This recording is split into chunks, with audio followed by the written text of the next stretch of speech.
Ekspor perdana rempah-rempah, pupuk bat guano, dan beberapa komoditas unggulan lainnya senilai 3,44 juta atau 49,9 miliar rupiah dilepas pemerintah Provinsi Sulawesi Selatan. Ekspor ini menyasar negara tujuan Asia dan Eropa. Komoditas yang diekspor terdiri dari kemiri, kayu manis, ketumbar, pupuk bat guano.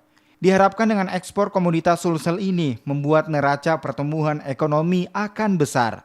Ini hari ini ya kita sudah ekspor dengan nilai 50 miliaran ya, dan juga sekaligus bantuan untuk NTT tidak kurang dari 1 miliaran, dan ini bantuan adalah kita fasilitasi beberapa perusahaan yang mau membantu melalui fasilitator CSR yang ada di provinsi.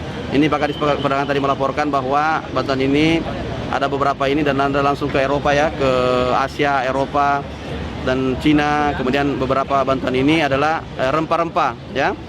Ini keunggulan kita karena ini yang dikirim adalah rempah-rempah. Ada tadi kayu manis, ada kemudian ketumbar, ada kemudian merica dan beberapa lainnya ya. Dan ini bagus sekali kan, ini keunggulan kita yang pernah harus dikembalikan kejayaan untuk rempah-rempah ya. Ini ekspor perdana. PLT Gubernur Sulawesi Selatan juga mengajak para pengusaha untuk bersinergi dengan menjadi mediator untuk fasilitator serta sebagai benteng untuk memperkuat dan memperkokoh dunia usaha sebagai komitmen bersama.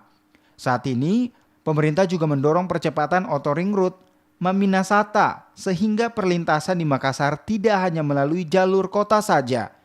Makassar di Indonesia Timur bisa menjadi pusat transportasi terbaik untuk angkutan barang dan jasa selain Tanjung Priuk dan Surabaya.